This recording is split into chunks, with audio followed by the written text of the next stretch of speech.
Hemos llegado en la clase anterior hasta, hasta lo último de la unidad novena y vamos a comenzar hoy con la unidad 10.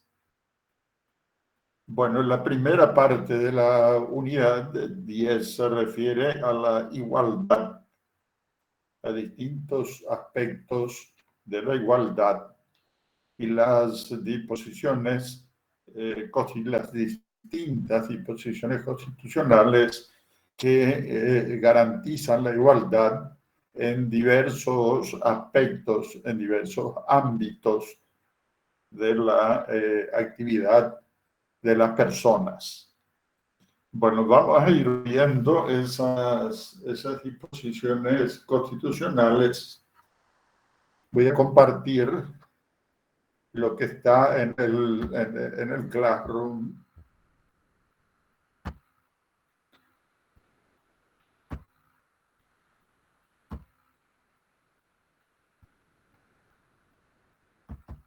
Bueno, es la unidad 10.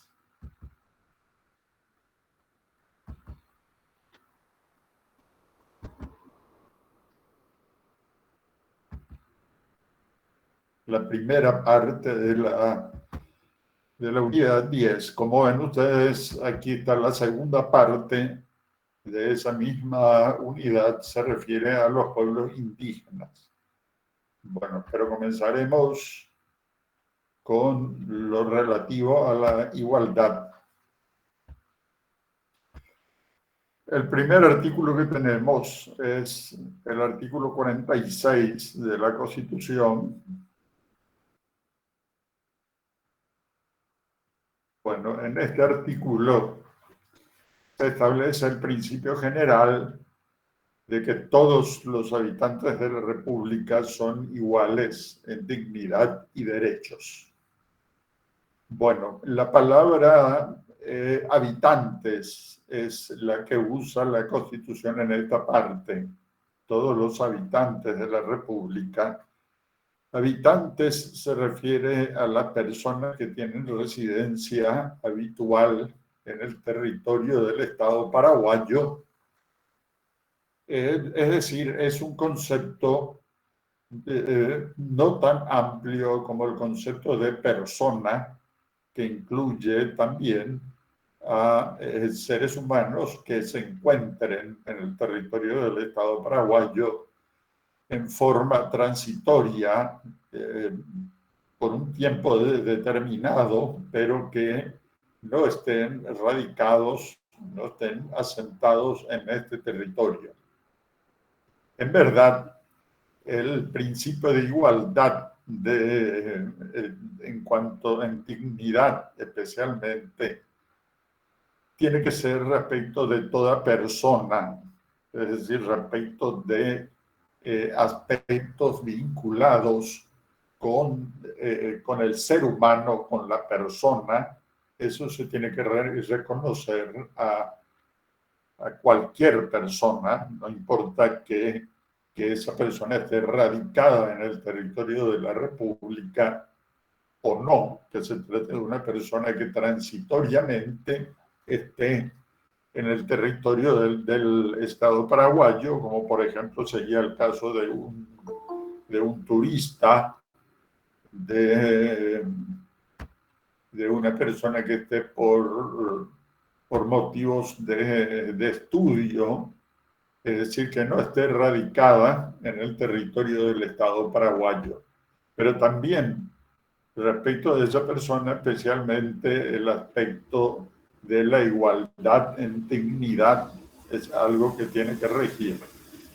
En cuanto a derechos, quizá sí tiene que estar referida a habitantes, a las personas que residen habitualmente en el territorio del Estado paraguayo.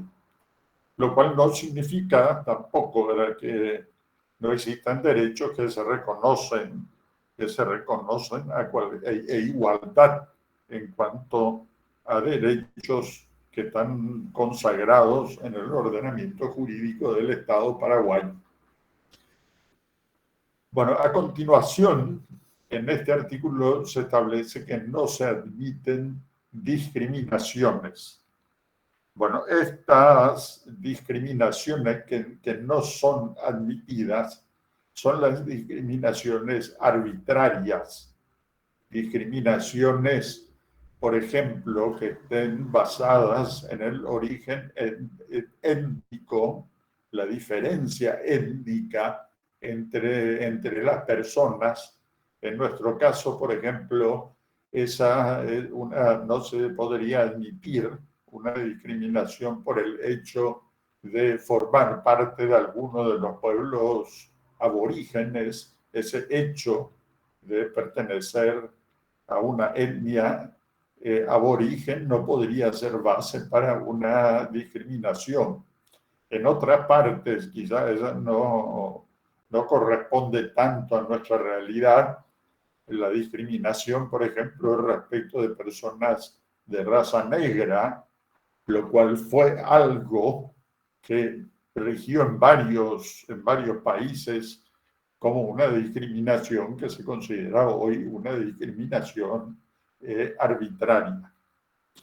Existen otras, es decir, discriminaciones que enseguida vamos a ver, las llamadas discriminaciones positivas, es decir, discriminaciones que buscan restablecer una igualdad entre las personas y particularmente buscan subsanar ciertas situaciones de desventaja de ciertas personas respecto de otras. Esas son las llamadas discriminaciones positivas. Bueno, de manera que esta disposición de que no se admiten discriminaciones se refiere a las discriminaciones arbitrarias, como digo, las que estén fundadas en cuestiones étnicas, en cuestiones, digamos, de clase social. Ese tipo de discriminaciones no puede ser admitida en ningún sentido. Bueno, y por otra parte, el Estado reconoce, es decir, asume mejor la obligación de tratar de que se superen las situaciones que conduzcan a una situación de desigualdad entre las personas.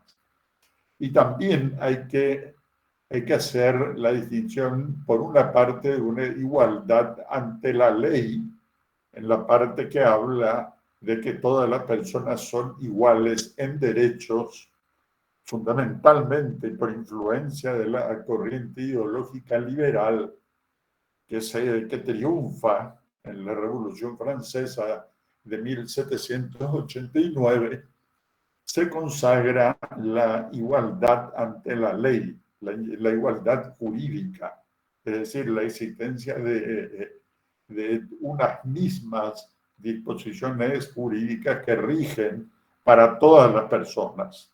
No establecer diferencias, por ejemplo, en cuanto a sectores sociales, como sucedía antes de la época de la Revolución Francesa, en que había disposiciones jurídicas, pero que discriminaban entre las personas pertenecientes a los sectores, como por ejemplo la nobleza, la realeza, todas las personas vinculadas a los sectores dominantes de la sociedad francesa de ese entonces, y otros sectores de la población en que se regulaban situaciones idénticas de diferente modo. Por ejemplo, incluso en cuanto a hechos punibles, las penas eran diferentes según quienes fueran las personas involucradas en esos hechos.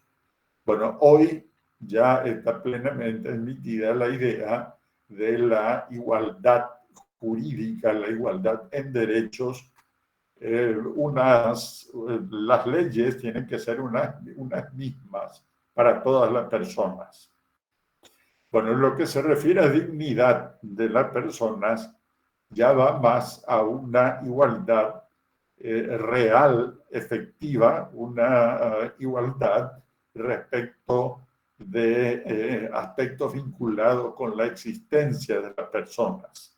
Se entiende que ese, por ejemplo, respeto a la dignidad humana, establecer condiciones que sean compatibles con la dignidad humana, ya también hace referencia a aspectos de la existencia concreta, material de las personas, no solamente una situación de igualdad en cuanto a que las leyes tienen que ser unas mismas para todas las personas. Bueno, y como digo, vamos a entrar a ver algunos casos de discriminación positiva. La Constitución contiene numerosos casos de discriminación positiva. Se entiende entonces, por eso digo que las discriminaciones que están prohibidas, proscriptas, son las discriminaciones arbitrarias, las que no tienen un sustento racional. Esas son las discriminaciones no admitidas. En la Constitución, por el contrario, se admiten las llamadas discriminaciones positivas que buscan establecer cierto grado de igualdad entre las personas que por circunstancias determinadas se encuentran en una situación de desigualdad.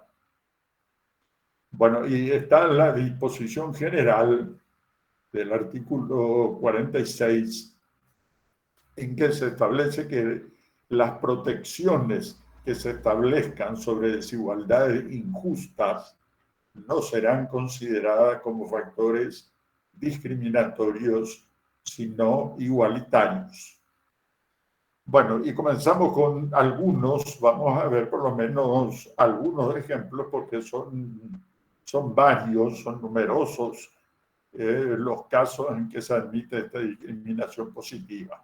Por ejemplo, en cuanto a lo referente a la calidad de vida. El tema de calidad de vida es propio del constitucionalismo social, ¿verdad? Se vincula a aspectos materiales de la existencia de las personas, lo relativo a la calidad de vida. Y en cuanto a esa promoción de la calidad de vida que tiene que hacer el Estado, se tienen que tener en cuenta circunstancias como, por ejemplo, la extrema pobreza, es decir, una situación socioeconómica de personas que tiene que ser tenida en cuenta en forma preferente por el Estado en cuanto al tema de la calidad de vida. Otro punto es el que la discriminación positiva se puede ver en el artículo 53, la ayuda que el Estado tiene que prestar a la familia de prole numerosa y a las mujeres cabeza de familia.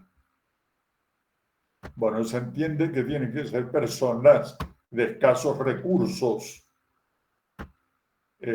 y el Estado tiene que tener una política de discriminación positiva en cuanto a esa ayuda, en cuanto a familias de prole numerosa, mujeres de cabeza de familia, y está implícito, ¿verdad?, que se tiene que tratar de familias de escasos recursos. Lo mismo en el tema de la reforma agraria. La reforma agraria está vinculada en particular respecto de la situación concreta de un sector de la población, en este caso del Estado paraguayo, que es la población campesina. Bueno, y tiene que haber, en primer lugar, ya el mismo tema de la reforma agraria indica digamos, una acción, unas políticas que están dirigidas específicamente a un sector de la población del Estado paraguayo, que es el campesinado. Dentro de ese marco se habla de lo que está aquí, ¿verdad? Del apoyo a la mujer campesina, en especial a quien sea cabeza de familia. Otra vez se hace hincapié en esto de mujeres, cabeza de familia, en este caso, mujer campesina. Bueno, lo que está en el artículo 75 también es otro caso de discriminación positiva, programas de complemento nutricional y suministro de útiles escolares para alumnos de escasos recursos. Aquí uno está frente a una discriminación, ¿verdad? En el sentido de que esa acción del Estado solamente va a estar dirigida a alumnos de escasos recursos. Pero, como digo, esto se entiende que es una discriminación positiva, una discriminación que tiene está dentro de criterios de racionalidad por tratar de subsanar esas diferencias desde el punto de vista socioeconómico.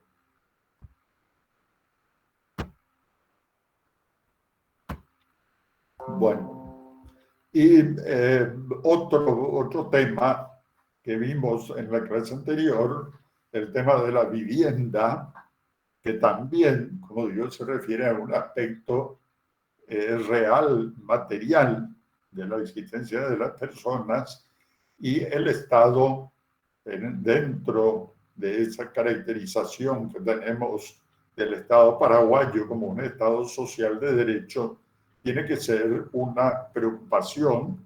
Aquí está prevista la obligación del Estado de tener planes de viviendas de interés general, especialmente las destinadas a familias de escasos recursos.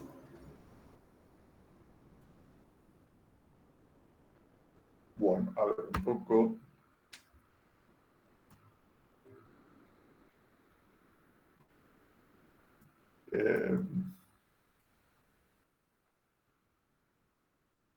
Bueno, estábamos en el tema de las viviendas.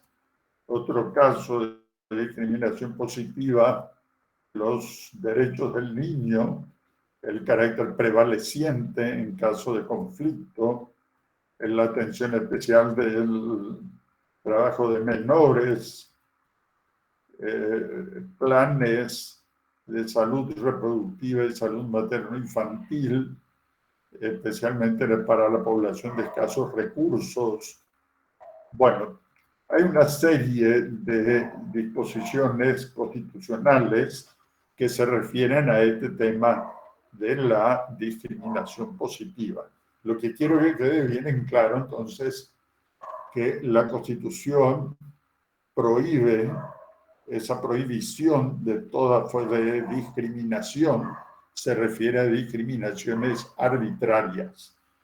Están, como se ve, ¿verdad? Están admitidos estos casos de discriminación positiva en que se entiende que no tienen que ser tomadas como factores discriminatorios, sino como factores igualitarios, es decir, medidas políticas que tienden a subsanar situaciones de una notoria desigualdad entre distintos sectores de la población.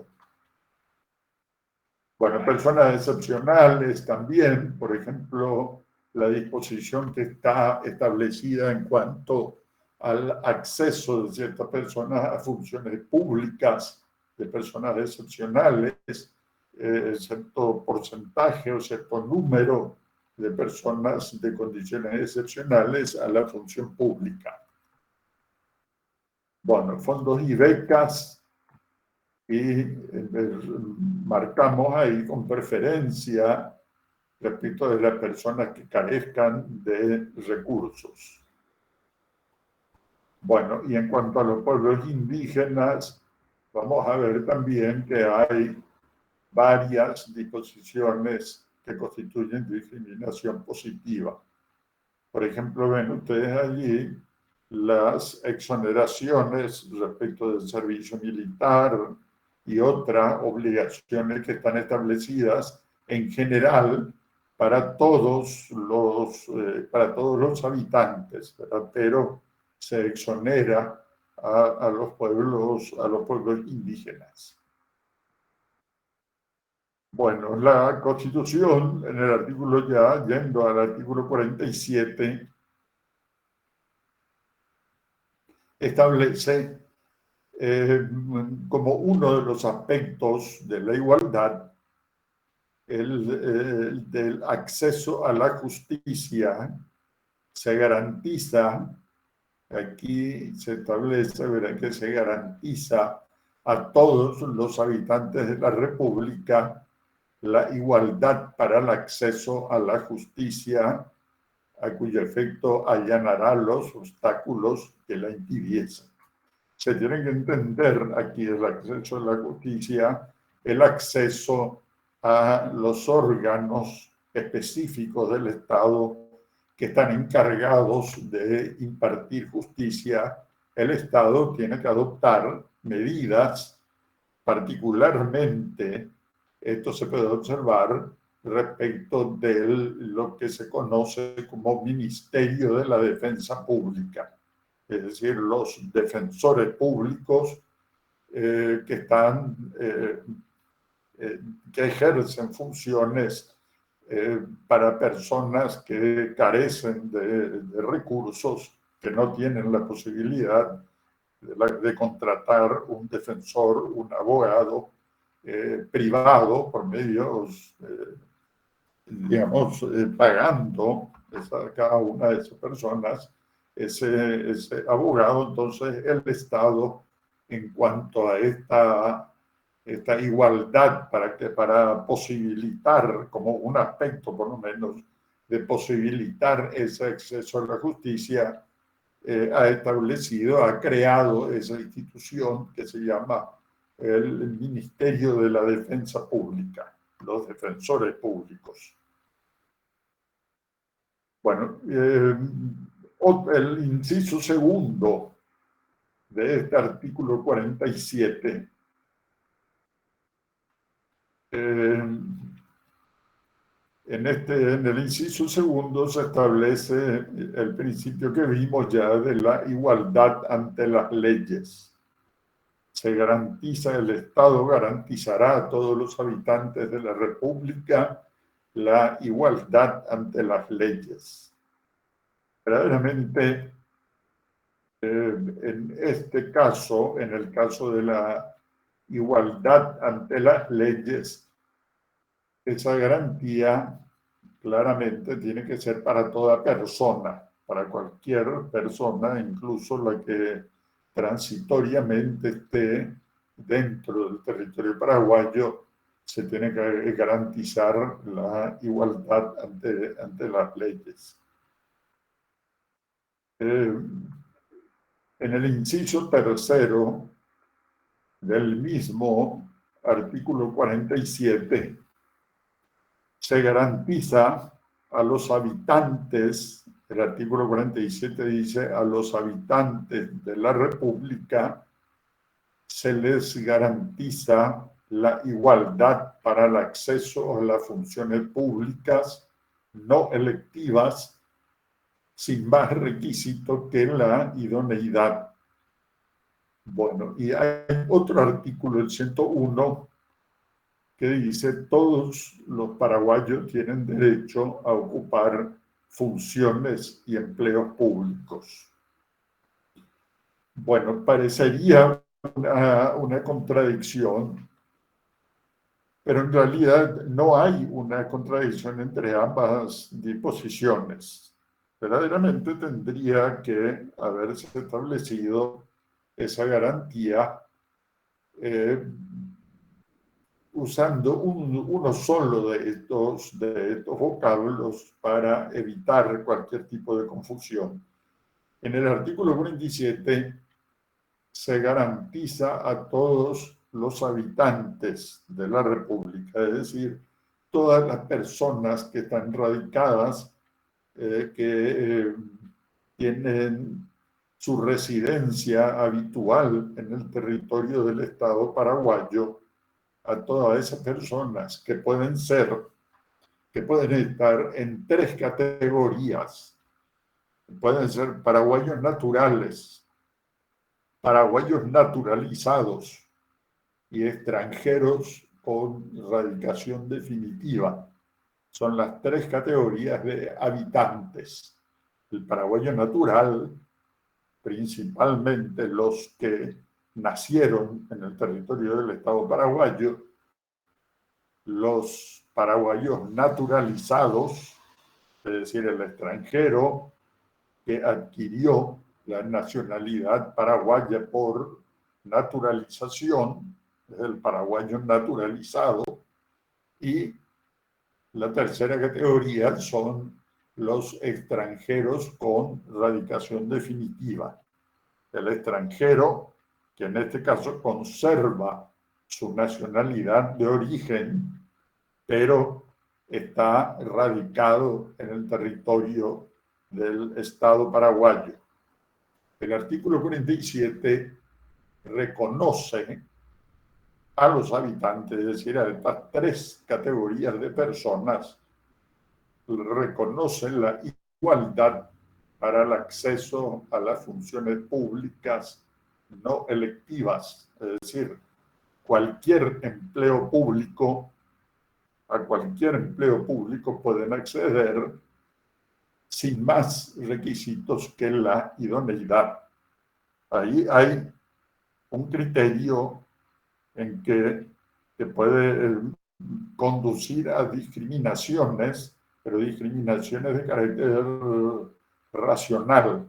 La idoneidad se vincula con la preparación que se tenga para el desempeño de determinada función. Eso es algo lógico, algo racional, ¿verdad? Que si, supongamos, tenemos un cargo público determinado en que se exigen ciertas habilidades, cierta preparación, ciertos conocimientos, entonces es lógico, es racional que solamente se pueda permitir el acceso de las personas que están preparadas. Ahí, e incluso allí no se podría propiamente hablar de una discriminación. Si el cargo exige una preparación, unos conocimientos, es obvio que las personas que podrán ingresar, que podrán ser nombradas en esos cargos, solamente serán las que tienen la preparación correspondiente para ejercer esa función. Pero aquí lo que vemos es la amplitud de la palabra habitantes. Y en el artículo 101 se establece que todos los paraguayos tienen el derecho a ocupar funciones y empleos públicos. No es contradictorio, como digo, pero puede conducir a cierta confusión. En el artículo 101 se hace mención solamente a dos categorías. Al hablar de paraguayos, se hace mención a los paraguayos naturales y a los paraguayos naturalizados, pero no implica un desconocimiento del derecho que tienen extranjeros con radicación definitiva de acceder a empleo público, por lo que dice el 47. Bueno, también en el último inciso del artículo 47 se consagra la igualdad de oportunidades en la participación de los beneficios de la naturaleza, de los bienes materiales y de la cultura. Es decir, igualdad en cuanto a acceso, digamos, a la tierra, a la propiedad inmobiliaria, a la cultura, es decir, a todo lo que se relaciona, por ejemplo, con aspectos educativos, ¿verdad? También está establecida la igualdad de oportunidades. Bueno, y vamos a pasar algunas cosas, vamos a pasar, ¿verdad? Porque aquí he tratado de reunir todos los casos de discriminación, de referentes, digo, a la igualdad en distintos aspectos. Aquí, por ejemplo, algo que ya vimos, el acceso en igualdad de oportunidades al espectro electromagnético en cuanto a medios masivos de comunicación, por ejemplo, esa igualdad en cuanto a los que sean propietarios de una radio, de un canal televisivo, de utilizar el espectro electromagnético para la transmisión de ondas correspondiente a esa radio, a ese canal o a telefonía móvil, se consagra igualdad en cuanto al uso del espectro electromagnético. Igualdad también en el otro artículo, en el artículo 31, en cuanto al uso, al acceso a los medios masivos de comunicación social que sean de propiedad del Estado. Bueno, y pasamos a algunas de estas cosas.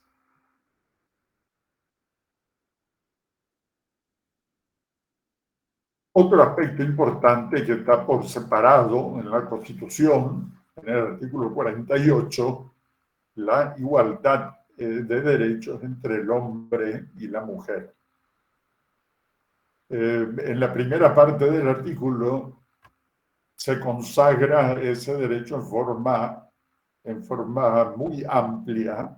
El hombre y la mujer tienen iguales derechos civiles, políticos, sociales, económicos y culturales. Bueno, esta disposición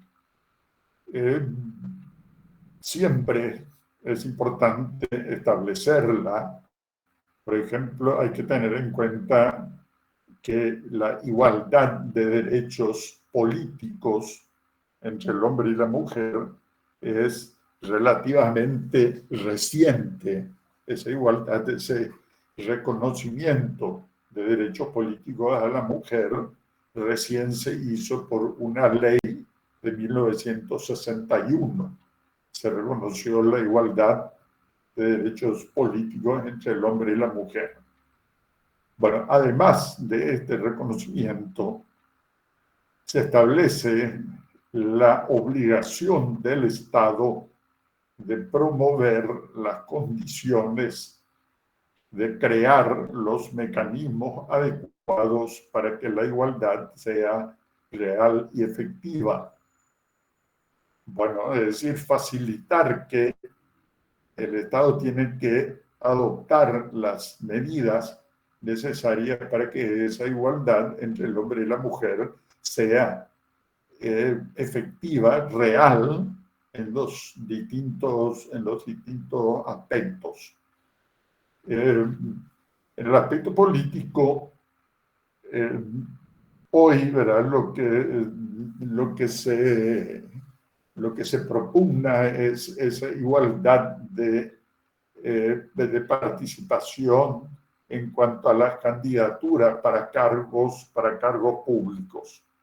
Hoy la tendencia ya es al 50% para hombre y 50% para la mujer en cuanto a candidaturas para cargos en cuerpos colegiados, como por ejemplo una Cámara de Diputados, una Cámara de Senadores.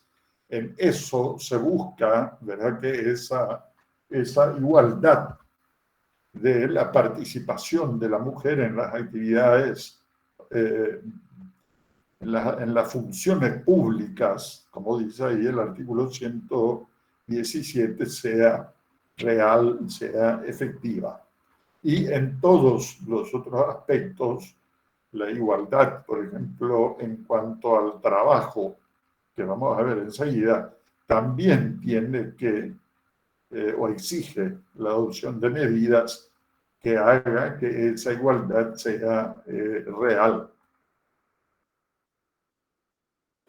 Bueno, en cuanto a la familia, el artículo 50 establece que toda persona tiene derecho a constituir familia en cuya formación y desenvolvimiento la mujer y el hombre tendrán los mismos derechos y obligaciones. También en ese aspecto, en cuanto a la familia, se remarca otra vez esa idea de la igualdad entre el hombre y la mujer. En lo referente a la reforma agraria, también otra vez ya he señalado, ¿verdad?, que esta institución de la reforma agraria está vinculada específicamente al campesinado, a ese sector de la población. Y aquí lo que se remarca en el artículo 115, que se refiere a distintos aspectos de la reforma agraria, en el inciso 10 se habla de la participación de la mujer campesina en igualdad con el hombre en los planes de la reforma agraria. Bueno, en el trabajo, está el artículo 88 de la Constitución. Como ven ustedes, la Constitución, no solamente en el capítulo específico que se refiere a igualdad, establece normas que buscan esa igualdad entre las personas que forman parte de la población, sino que después en varios artículos, en particular de la parte dogmática de la Constitución, se insiste en ciertos casos particulares, como por ejemplo aquí en cuanto al trabajo, que respecto de que no se establezca ninguna discriminación entre los trabajadores, discriminaciones, siempre, ¿verdad?, aquí se tiene que hablar de discriminaciones arbitrarias entre trabajadores, por motivos étnicos, por motivos de sexo, de edad, religión, condición social y preferencias políticas o sindicales. Nuestra Constitución habla solamente, específicamente, ¿verdad?, de discriminación por razón de sexo, y esto se refería inicialmente a la discriminación entre hombres y mujeres, y especialmente en cuanto a una remuneración inferior al trabajo desempeñado por mujeres, es decir, una misma tarea, pero con una discriminación en cuanto a la remuneración por el hecho de ser realizada por esa tarea, por ser realizada por mujeres. Bueno, la alusión que se estableció inicialmente en la Constitución en 1992 se refería a no establecer discriminaciones entre hombres y mujeres. Algunas constituciones ya más recientes establecen también específicamente que no se discrimine por la orientación sexual. En nuestro caso, el vocablo sexo tendrá que ser, o tiene que ser, interpretado no solamente en cuanto a esa discriminación entre hombres y mujeres, sino también por la orientación sexual de las personas.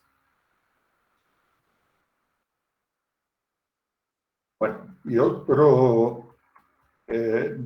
hay otro artículo que quita el 88, y después específicamente otra vez en el artículo 89 se vuelve a remarcar esa igualdad entre hombres y mujeres, pero se establece la discriminación positiva respecto de la maternidad, es decir, esa por la situación particular, por las características particulares que tiene la maternidad, se hace una discriminación positiva, una discriminación sobre la base de criterios racionales.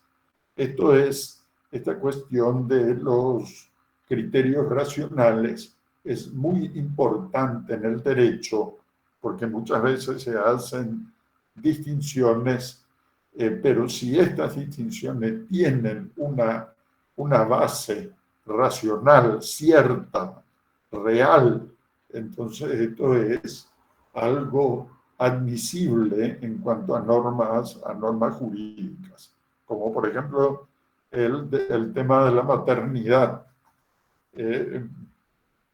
En cuanto a comprenderá servicios asistenciales, los descansos correspondientes, la prohibición de que la mujer sea despedida durante el embarazo o durante los descansos por maternidad, la obligación hoy también por la ley de que exista una sala de lactancia, etcétera. Hay una serie de disposiciones en el Código Laboral y también en una ley especial que se refiere al tema de la maternidad. Doctor. Sí. ¿Qué tal? Genial, te saludo. Doctor, con respecto a lo que estaba usted mencionando, ¿verdad? Si bien el acceso a la no discriminación y a la igualdad de oportunidad laboralmente hablando está contemplada en la Constitución y en el mismo Código Laboral, tenemos lastimosamente situaciones cotidianas que ya me tocó pasar también como abogado, ¿verdad? Donde si bien no hay una discriminación laboral, ya cuando la persona está formando parte del plantel de empleado, ¿verdad? Pero sí existe incluso empresas que exigen a las mujeres que quieren entrar a trabajar en ese lugar un control de maternidad, o sea, un control de asegure a ellos que no entra embarazada la persona en la empresa. Y si bien no es una discriminación, pero es una falta de oportunidad de igualdad laboralmente hablando. Porque hay personas que no aceptan implementar en su plantel laboral personas con embarazo reciente o en estado de embarazo muy nuevo. Sí, así es, efectivamente eso. De hecho, se dan esas que serían actos de discriminación, realmente, el condicionar la posibilidad de acceder a un empleo a situaciones vinculadas, por ejemplo, con la maternidad. De hecho, se da esto de no contratar, incluso preferir a mujeres de ciertas edades, discriminación también. Otra cosa sería ya una limitación por la edad en cuanto a la contratación para puestos de trabajo. Y esto que estaba señalando, esa posibilidad, ese control de que no se esté embarazada, que una mujer no esté embarazada, se da en la práctica. Lo que estamos viendo, lo que estoy diciendo verdaderamente es lo que establece la Constitución, ¿verdad? Bueno, a ver un poco, Oscar Velázquez. Doctor, buenas noches. Una pregunta. ¿Y lo que hace el IPS no entonces no sería también discriminatorio al exigir a la empresa que sus funcionarios se hagan un chequeo médico? ¿En qué sentido? ¿En qué sentido? O sea, de que si es que sos enfermo o tenés una enfermedad, o sea, no sé por qué quiere saber IPS si vos estás enfermo o no para empezar a trabajar. Porque yo conozco en todas las empresas se le exige, a las empresas se le exige, IPS se le exige que se haga un chequeo médico a sus funcionarios. Bueno, antes de ser incorporados al seguro del IPS, ¿verdad? Sí, doctor. Bueno, la verdad que es un tema para pensar, especialmente lo que se trata de determinar es la existencia de enfermedades que ya son previas al seguro, a acceder al seguro del IPS. En principio, sí, a primera vista a mí me parecería que no correspondería. Es decir, el IPS lo que está fundamentalmente precautelándose es respecto de la posibilidad de tener que responder a ciertas enfermedades preexistentes a la incorporación del seguro y que significan egresos importantes para el seguro del IPS. Pero es una cosa para pensar un poco si eso es una discriminación que está dentro de criterios de racionalidad o unos controles que no correspondería hacer. Bueno, a ver un poco, Alex Brites. Buenas noches, profesor. Con respecto a lo que decía, no sé quién fue el compañero que dijo, hay que tener en cuenta también que es discriminación y que no es discriminación, porque el empresario también está en su derecho de saber a qué persona va a contratar. Si justamente le contrata para trabajo y si la persona ya viene embarazada, el empresario tiene derecho a saber si va a contar o no con esa persona. Por eso nomás se hace. Ahora, sería muy diferente si la persona no está embarazada y ya contratada tiene un embarazo. O sea, la discriminación hay que saber, hay que agarrarlo con pinzas también, hay que saber diferenciar qué es discriminación y qué es derecho del empresario también. Por ese lado no me quería aclarar, profesor. Bueno, también yo creo que esto que señala el compañero Brites es también algo para pensar, o sea, en el sentido de que una persona que se incorpora a un trabajo, que inicia el desempeño de un trabajo, inmediatamente va a tener que, por las disposiciones de la Constitución, del Código Electoral y de la ley especial, inmediatamente va a tener derecho a descansos que están establecidos, ¿verdad?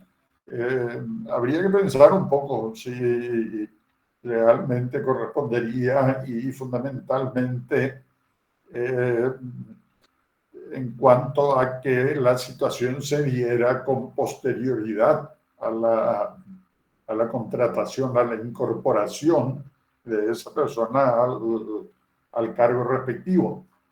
Bueno, pero vamos a escuchar a la compañera María Lorena Abogado.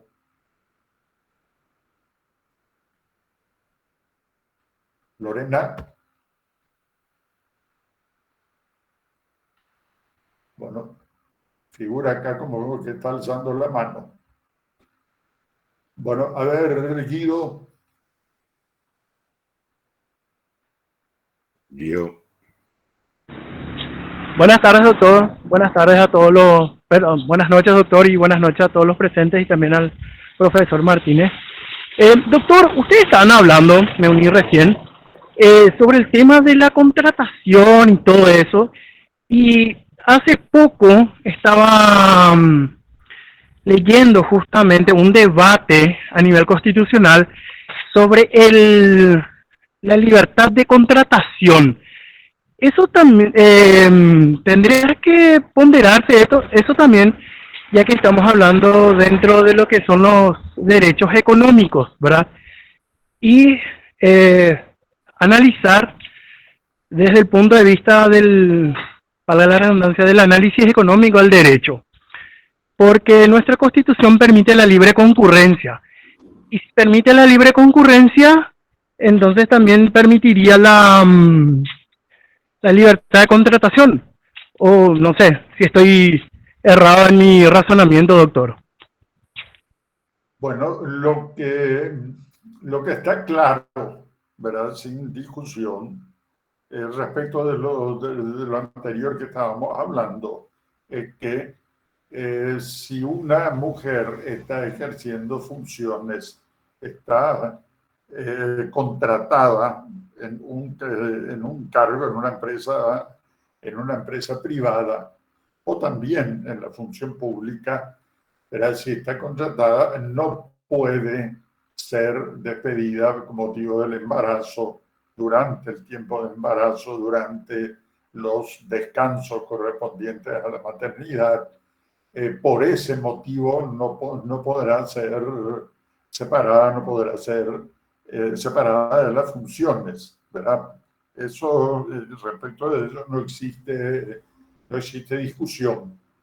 En cuanto a la contratación, indudablemente que cada empresario, cada propietario, cada persona que quiere contratar a otra puede elegir a quién contratar. Lo que se prohíbe aquí es en empleos privados y también en la función pública, no contratar a una persona simplemente por el hecho de pertenecer a un pueblo indígena, o lo que serían otros países, no contratarle porque es de raza negra, no contratar para una función a una persona simplemente por ser mujer. Ese tipo de discriminación, o también puede ser incluso por cuestiones religiosas, etcétera. Ese tipo de discriminación es el que prohíbe la Constitución y también prohíben las leyes. Después está, por supuesto, el derecho del empresario de contratar a tales o cuales personas, de contratar a las personas idóneas, las personas que estén capacitadas para ejercer determinadas funciones.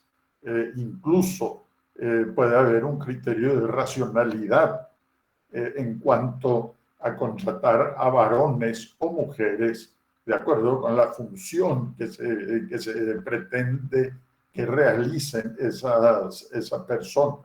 Incluso podrá haber, como digo, ciertas actividades en que pueda preferirse que sean o varones o preferirse que sean mujeres. Lo que tiene que haber también un criterio de racionalidad en esa selección.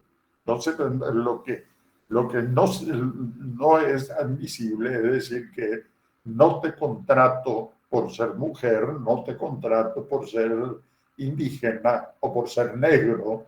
Eso es lo que la Constitución prohíbe.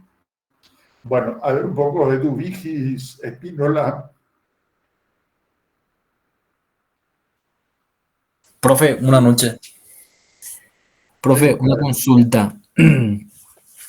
Profe, la empresa privada y entre las instituciones públicas hay que diferenciar, ¿verdad? Viste que a los empresarios privados, por ejemplo, para contratar a un individuo a sus instituciones, ¿verdad? Ellos, por ejemplo, no tienen todavía conocimiento que una contratación es que la persona con discapacidad, ¿verdad?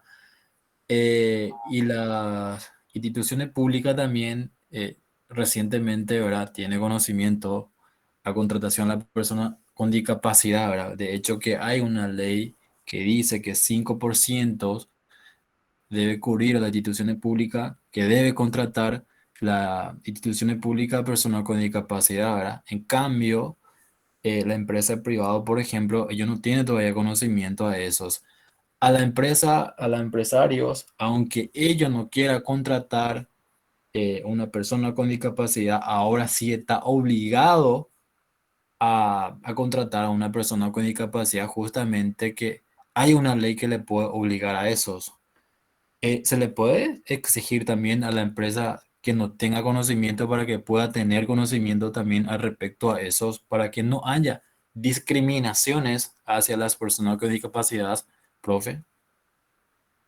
Bueno, yo no sé exactamente el alcance de esa ley, si esa ley solamente se refiere a la función pública, ¿verdad? Ese porcentaje es obligatorio solo para la función pública. No sé, creo que no sería para cargos en empresas privadas, pero la verdad que no estoy seguro del alcance de la ley si se obliga también al sector privado.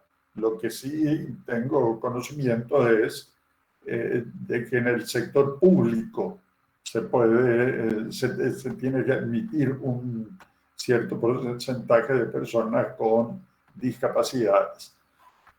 De hecho, esto está vinculado con la idoneidad, ¿verdad? Para el desempeño también, ¿verdad? La admisión de personas con discapacidad para funciones públicas tiene que darse de acuerdo con criterios de racionalidad, es decir, funciones que puedan desempeñar esas personas con sus capacidades especiales. Tendrán que ser funciones acordes a lo que puedan realizar esas personas. Bueno, a ver, había pedido la palabra, no sé si Brites pidió la palabra o alguien. Sí, profesor, para Bueno, aclarar adelante. más, el tema de la ley es solamente para la función pública y es el 5% del personal debe tener alguna discapacidad, no para la función privada, no así para la función privada. Sí, bueno, yo no estaba seguro de eso, entonces queda aclarado que es solamente para la función pública. Bueno, seguimos un poco más.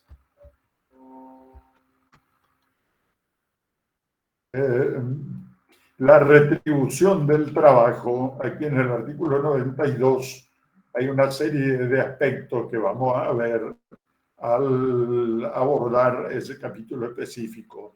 Acá solamente vemos la última parte, corresponde básicamente igual salario por igual trabajo. Yo creo que hoy va desapareciendo ya esa discriminación que se daba según que el trabajo fuera realizado por hombres o por mujeres. Muchas veces se contrataba a mujeres que realizaban exactamente la misma función, el mismo trabajo, y se las contrataba porque la remuneración era inferior. Hoy se entiende que la remuneración tiene que ser igual, no importa quién desempeñe ese trabajo, si sea un hombre o una mujer. También la Constitución establece en otros aspectos, establece la igualdad en cuanto a tributos. La igualdad tiene que ser la base del tributo. Su creación y su vigencia atenderán a la capacidad contributiva de los habitantes y a las condiciones generales de la economía del país. Especialmente esa parte que dices, su creación y su vigencia atenderán a la capacidad contributiva de los habitantes. El principio es el de la igualdad como base del tributo. Pero hay que tener en cuenta que se pueden hacer, el trato igualitario significa tratar igual a los iguales, a los que están en iguales condiciones. No quiere decir, por ejemplo, que solamente puede haber tributos que graven distintos aspectos por igual, incluso cuando se dan situaciones desiguales, como por ejemplo un impuesto a la renta personal. Allí ese impuesto, un impuesto a la renta personal, un impuesto directo como el impuesto a la renta personal, supone que las personas que tienen mayores ingresos pagan un monto mayor de impuestos, y eso varía de acuerdo con el nivel de ingresos de las personas, e incluso hay un nivel, el nivel más bajo, que está exonerado del pago de ese impuesto a la renta personal. Hay distintos niveles entonces, en cuanto a los ingresos, e incluso la tasa. Puede haber impuestos progresivos. La tasa del impuesto puede variar según el monto de los ingresos que tenga una persona. Bueno, esto no se considera que es un desconocimiento de la igualdad como base del tributo, sino que aquí se trata del tratamiento igual a distintos segmentos de la población que se encuentran en situación de igualdad, ¿verdad? Es un segmento determinado de un monto, de un nivel de ingresos, a ese se le da un trato igual a ese nivel de ingresos. A otro nivel, a un nivel inferior, también se le dará un trato igual por esos distintos niveles, aunque sean diferentes, y eso responde, ¿verdad?, a criterios considerados racionales y no implican una discriminación no aceptable en cuanto al monto de los tributos. Bueno, se establece también otras disposiciones de que nadie estará obligado al pago de tributos que no hayan sido establecidos por la ley. Todo tributo tiene que ser creado por ley, ¿verdad? Pero en principio, el principio general en cuanto a tributos es el de la igualdad, pero con la aclaración que acabo de hacer de que esa distinción, por ejemplo, por niveles de ingreso, no implica una discriminación, o el hecho de que se grave una determinada situación, por ejemplo, el ser propietario de bienes inmuebles, hace que ese sector de la población, los que son propietarios de bienes inmuebles, deban pagar el impuesto inmobiliario. E incluso la Constitución admite que, por ejemplo, se pueden establecer impuestos que tiendan a hacer desaparecer los latifundios improductivos o disminuir latifundios improductivos. Bueno, pero, como digo, aquí en el caso de propietarios de bienes inmuebles, va a ser solo un sector de la población el que se va a ver afectado por ese tributo. Pero existe un trato igualitario, en principio, ¿verdad?, básicamente igualitario, entre todas las personas que son propietarias de bienes inmuebles. Bueno, hasta ahí entonces la parte que se refiere a la igualdad. Al respecto, no sé si hay alguna otra cosa que quieran comentar, alguna pregunta o comentario respecto de esta parte de este capítulo de la Constitución.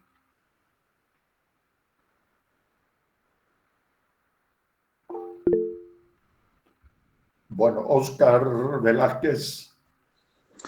Profesor, es lo que nunca entendí. Si todos somos iguales ante la ley, ¿por qué los senadores y diputados tienen fueros?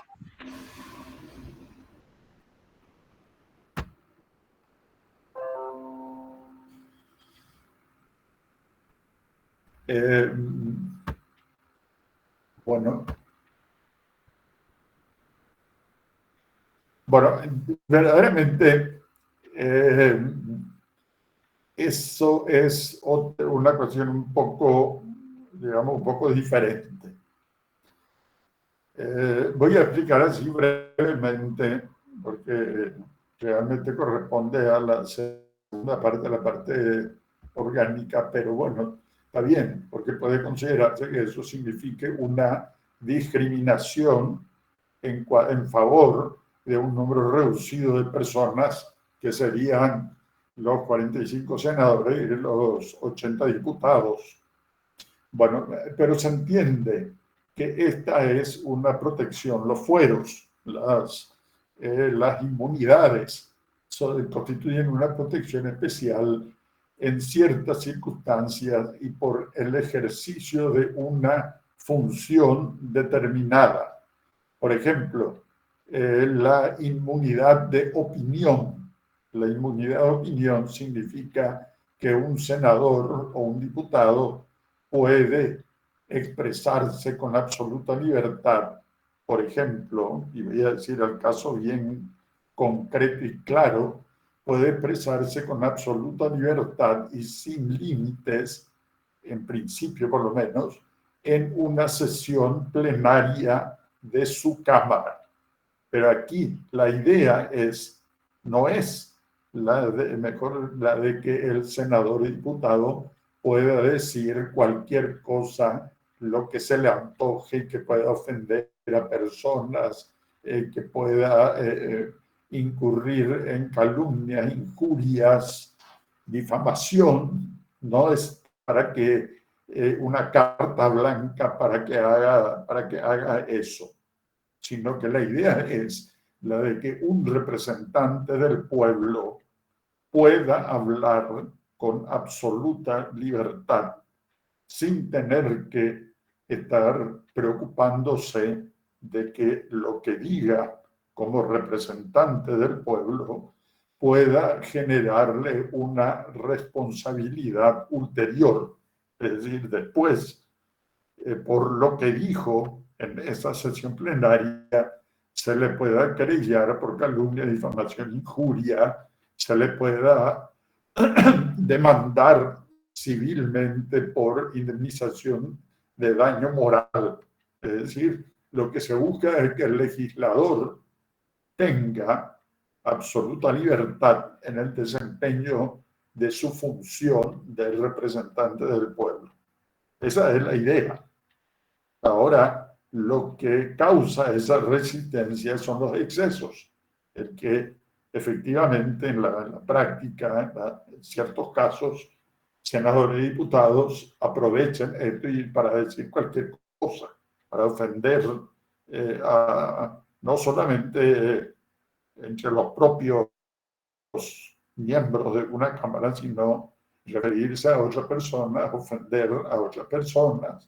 Bueno, no es esa la finalidad de la inmunidad, por ejemplo, en este caso, inmunidad de opinión, o la inmunidad, por ejemplo, de proceso. La inmunidad de proceso significa que un legislador no puede ser sometido a un proceso penal como podría hacerlo cualquiera de nosotros directamente, ¿verdad? Cualquiera de nosotros comete un hecho punible y directamente puede ser sometido a un proceso penal. En el caso de un legislador, en cambio, previamente, por existir esa inmunidad de proceso, previamente la Cámara tiene que autorizar el sometimiento de uno de sus miembros a un proceso penal, y ese procedimiento por el cual la Cámara autoriza es lo que se llama el desafuero. La Cámara primero tiene que considerar la situación, tiene que pronunciarse en el sentido de autorizar que uno de sus miembros sea sometido a un proceso penal. Bueno, en este caso, la inmunidad responde a otra idea, responde a la idea de que la Cámara pueda sesionar ese cuerpo, una Cámara de Diputados, una Cámara de Senadores, un cuerpo de representación popular pueda funcionar sin inconvenientes, que no se pueda interferir su funcionamiento, por ejemplo, por el sometimiento de alguno de sus miembros a un proceso penal.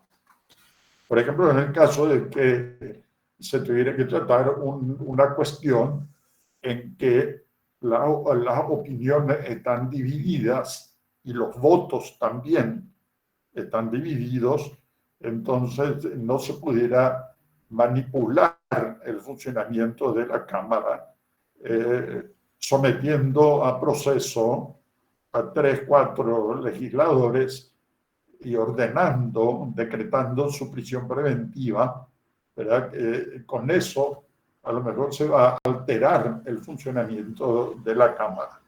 Con 3, 4 que sean sometidos a un proceso penal y se decrete su prisión preventiva, bueno, se podría a lo mejor impedir que la Cámara sesione porque no puede formar quórum, o se puede alterar la votación, el sentido, la cantidad de votos de un sector o de otro. Bueno, esa es la razón por la cual se establece esa inmunidad de proceso, que primero la Cámara analice si puede ser sometido a proceso uno de sus miembros, si eso no alteraría su funcionamiento, el funcionamiento normal de esa Cámara. Bueno, por eso esta cuestión de las inmunidades tienen que ser, en primer lugar, establecidas en forma precisa, con la mayor limitación posible, y también las cámaras tienen que entender cuál es el sentido de estas inmunidades. No es buscar, por ejemplo, en el caso de la inmunidad de proceso, no es buscar la impunidad de sus miembros, sino que la Cámara verifique si lo que se está queriendo hacer no es alterar su funcionamiento normal, impedir que tenga quórum, alterar la votación. Bueno, esa es la razón, así en términos sencillos, la razón por la cual se admiten las inmunidades. Y se considera que no es un factor que determina una discriminación entre las personas, sino se refiere a que los representantes del pueblo puedan ejercer sus funciones plenamente, de que los órganos de la representación popular más directa puedan funcionar sin trabas, sin inconvenientes, sin alteración de su funcionamiento. Bueno, eso en cuanto a este tema de las inmunidades. Entonces, en principio, no tendrían que ser consideradas como una discriminación a favor de determinadas personas. Bueno, no sé si hay alguna otra cosa.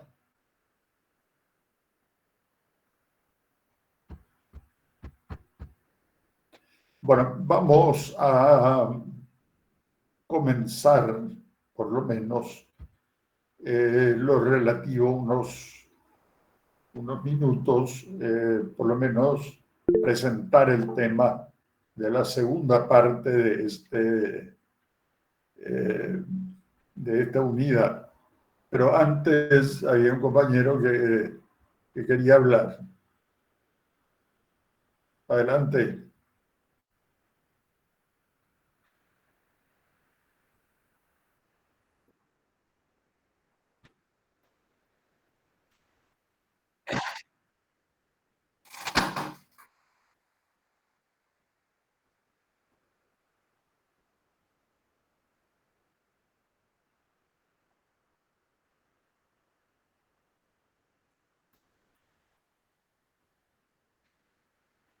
Sí, bueno, pero allí tiene otro carácter, un carácter un poco diferente, ¿verdad?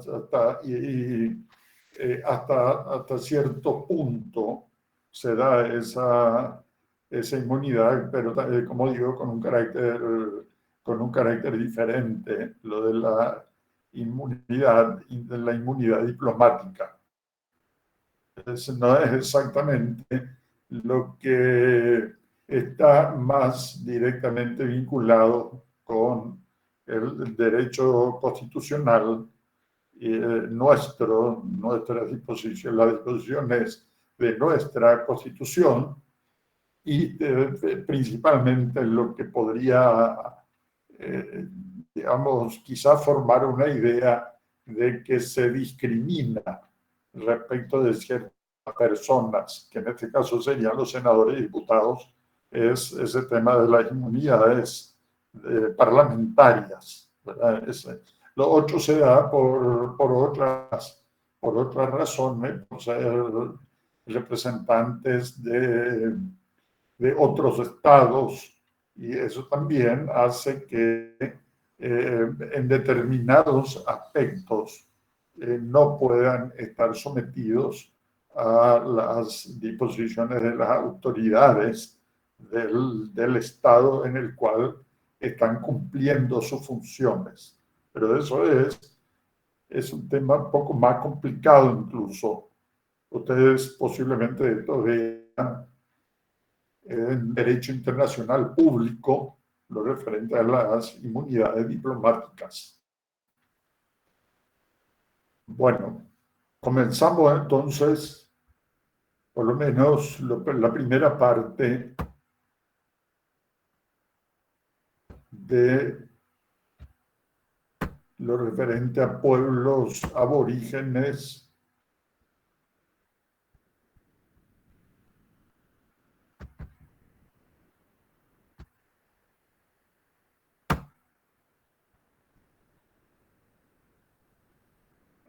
La Constitución tiene un capítulo especial respecto de pueblos indígenas.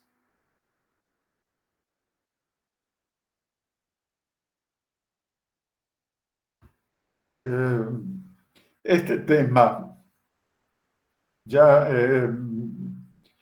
tuvo en consideración, fue objeto de disposiciones constitucionales en constituciones anteriores. De diferente modo, el tratamiento que se dio a este tema ha sido diferente. Por ejemplo, en cuanto a lo establecido en la Constitución de 1870, es radicalmente diferente a las normas que contiene la Constitución actualmente en vigor.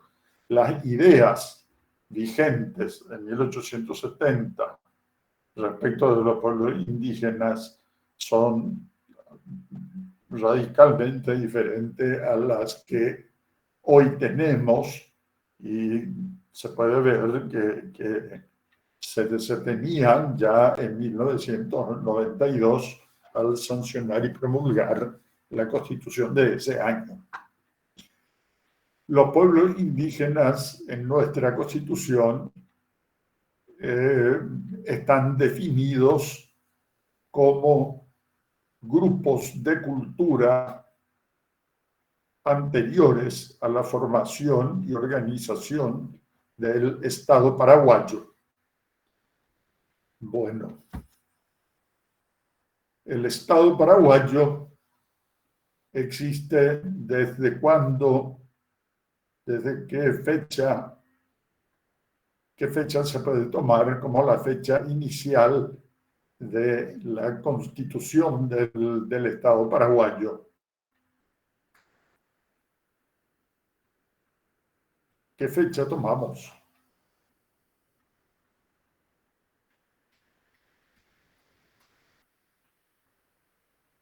¿Quién puede decirme eso?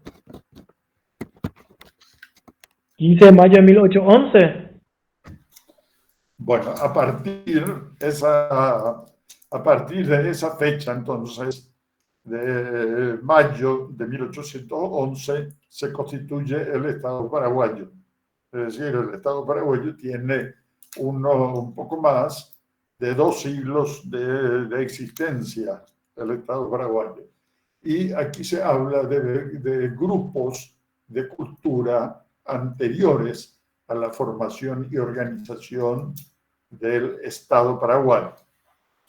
Bueno, y verdaderamente son grupos de cultura anteriores a la llegada de los europeos a estas tierras, a las tierras que hoy se conocen como América, y específicamente a la llegada a lo que hoy es el territorio del Estado paraguayo. Bueno, grupos entonces preexistentes al Estado paraguayo e incluso mucho más que esto, que ya estaban en estas tierras antes de que llegaran los españoles, específicamente los españoles en el caso del Paraguay.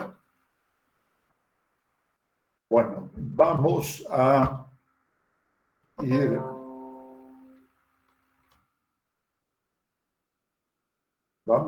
al cuadro general de los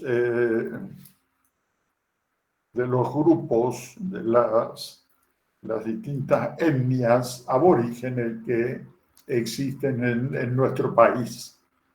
Ahí tienen ustedes, así en la columna de la derecha, están las distintas etnias que en su conjunto, todas estas ahí están indicadas, originalmente se hablaba de 17 etnias, que son las que están mencionadas allí.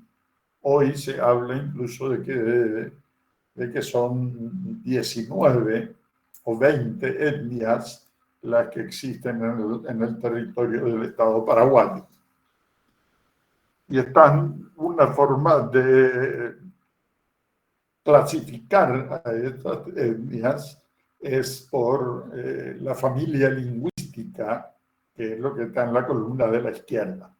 Pero entonces, digo este cuadro para que se tenga una idea de lo que son estos pueblos aborígenes, estos pueblos indígenas. Lo que está en la primera parte, los de la familia tupí-guaraní, son los que se encuentran en la región oriental del Paraguay. La mayor parte de las etnias guaraníes son las que están en la región oriental del Paraguay. Los Abachiripá, Acheguayaqui, Aguaraní y Paita Buterá son las principales etnias que están en la región oriental.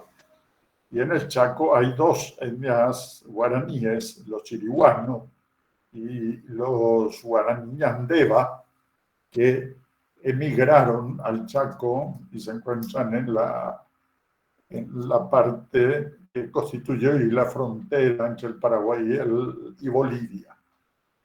Bueno, las otras parcialidades, las otras etnias, no son etnias guaraníes, y son etnias que están, todas las otras están en el Chaco. Ustedes habrán oído hablar, por ejemplo, de los Nivaclé, que tienen un idioma que se ha rescatado y se ha estudiado su gramática, se han hecho publicaciones escritas respecto de la lengua nivaclé. También quizá entre los grupos más conocidos están los que están ahí más abajo, los ayoreo o moro, ¿verdad? Ayoreo es la denominación del propio pueblo, la denominación que se da a sí mismo. La otra, moro, era una denominación que dieron los europeos, los españoles, y también la parcialidad, la etnia Ishir, que está hacia el Alto Paraguay, la parte de Bahía Negra, otro de los grupos, bueno, posibles, pero todos estos son de la región oriental y son pueblos no guaraníes o de lenguas absolutamente diferentes al guaraní. El nivaclé o el ayoreo o el ishir son lenguas absolutamente diferentes al guaraní. Bueno, lo que les decía también, que habíamos visto al hablar de la Constitución de 1870, ahí en esta Constitución, en el artículo 72, se establecía esto, era conservar el trato pacífico con los indios, esa tolerancia, tratar de mantener una vinculación pacífica y promover la conversión de ellos al cristianismo y a la civilización.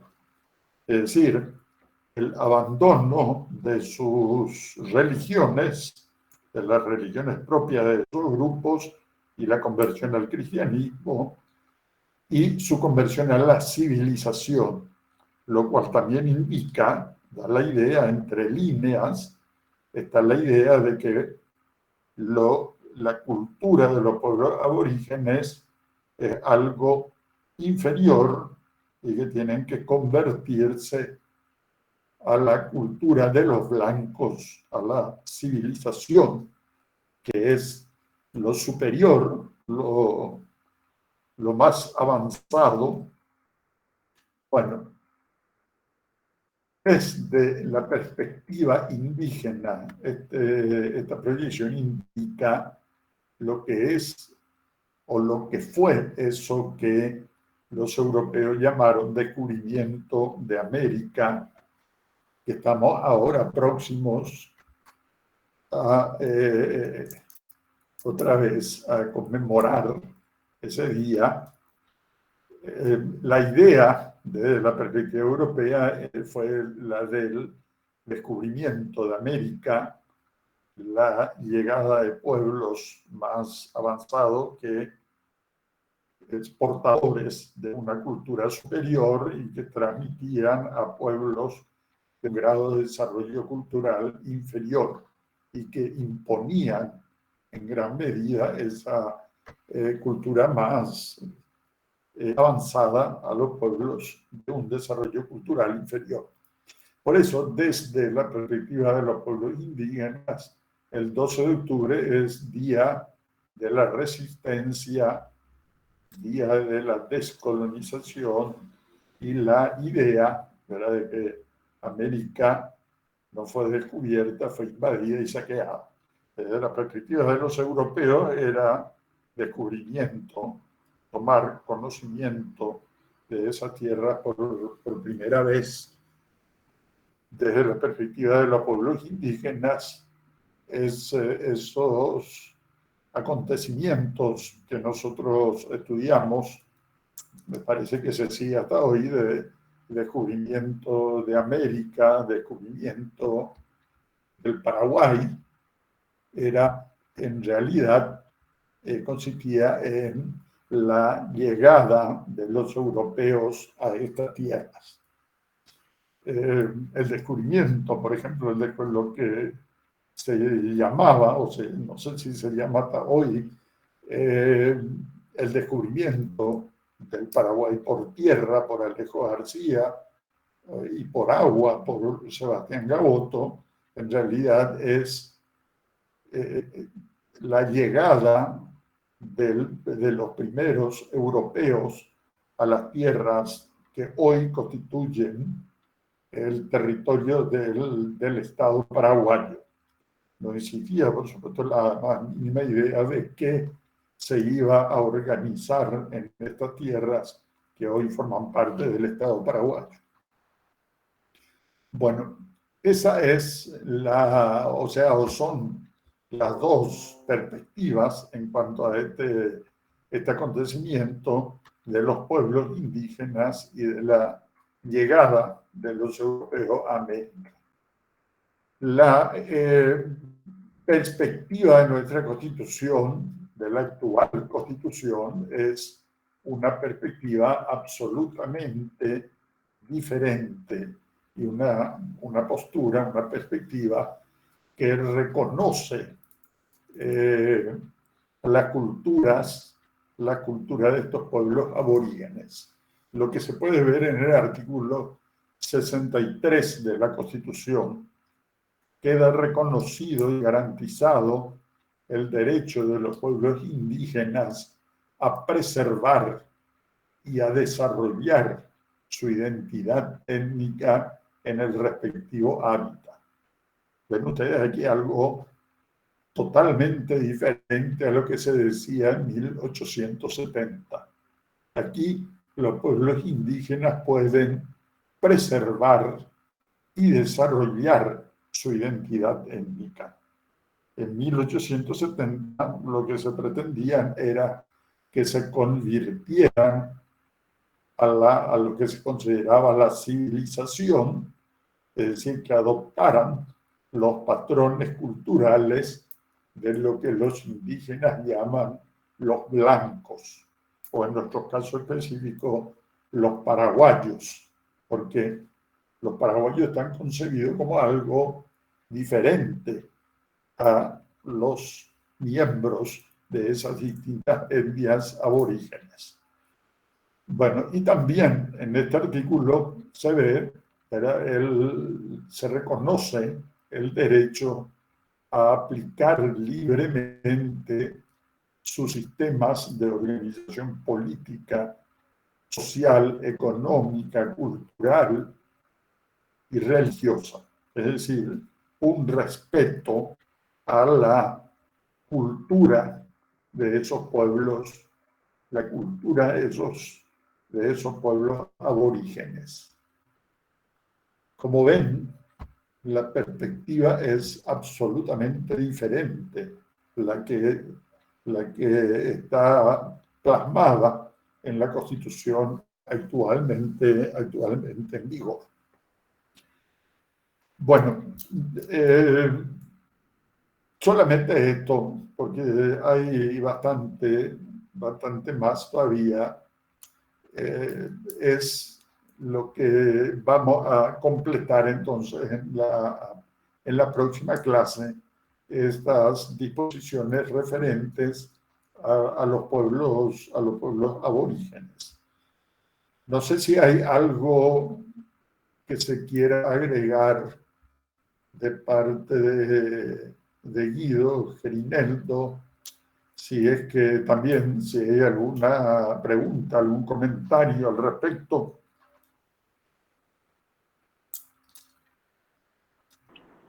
Buenas noches, profesor, ¿cómo le va? Buenas noches, adelante. Profesor, hay una teoría que dice que la República del Paraguay se inició después de la salida de Velasco. Y creo que inmediatamente después de 1811 todavía no salió Velasco. Vamos a decir, siguió mandando, siguió teniendo poder todavía, en parte, ¿verdad? Sí, así es. Es decir, verdaderamente estaba como integrante del triunvirato que se establece inmediatamente después del golpe del 14 y 15 de mayo. Todavía forma parte de ese triunvirato, pero ese triunvirato también está un tiempo muy corto, cerca de un mes nomás, porque ya el 17 de junio de 1811 se establece la Junta Superior Gubernativa. Bueno, yo hablaba de que comienza a constituirse el Estado paraguayo a partir del golpe del 14 y 15 de mayo, porque todavía en esos primeros tiempos se reconoce a la monarquía española. Todavía se jura fidelidad al rey de España, a Fernando VII, que estaba prisionero de los franceses en territorio francés, y había en España una junta de regencia que es la que gobernaba en nombre del rey. En esos primeros tiempos se reconoce todavía a la monarquía española. Algunos dicen que eso se hizo como una estrategia, era seguir reconociendo para evitar el peligro de los porteños, del puerto de Buenos Aires, que pretendían reconstruir el virrey en forma independiente, ¿verdad? Como un Estado independiente, reconstruir el virreinato del Río de la Plata, lo cual supondría, ¿verdad?, que el territorio que hoy es del Paraguay formara parte de ese Estado como una provincia más, ¿verdad? Y que esos primeros tiempos de reconocimiento a la monarquía española fue simplemente una estrategia. Pero de hecho, lo que ocurre es eso, que recién en el reglamento de gobierno de 1813, octubre de 1813, recién se habla de República del Paraguay. Y ahí sí ya es bien clara la voluntad de constituir un Estado independiente a partir de octubre de 1813. Pero de cualquier manera, el proceso de constitución del Estado paraguayo ya empieza el 14 y 15 de mayo de 1811. Correcto, profesor. Muchísimas gracias. Bueno, vamos a llegar hasta aquí entonces, y en la próxima clase completamos lo referente a pueblos aborígenes. Muchas gracias a todos. Doctor, Sí, todos estos materiales que vos estuviste dando clases están en el Classroom, ¿verdad? sí. Ya, Sí. no, como dicen en el Classroom, en el Classroom dice 2021, o sea, igual nomás. ¿Qué dice 2021? Y no, y las presentaciones son de fechas del año pasado, pero es el mismo material entonces. Bueno, lo que sí es del año pasado están ahí puestos por si de repente puedan ser de utilidad.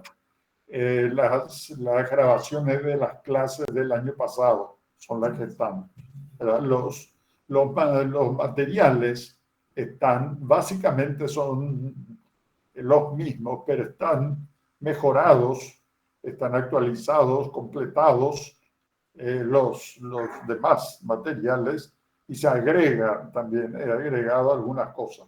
Lo que sí son del año pasado son las grabaciones, ese enlace que está ahí en cada clase es un enlace de la clase del año pasado. Entiendo, doctor, gracias. Bueno, quedamos así entonces y nos estamos viendo entonces el próximo martes. Gracias. Perfecto, perfecto. Gracias, profe. Buenas Buenas noches. Hasta luego, profesor. Buenas noches. Que tengamos esta- Gracias, doctor.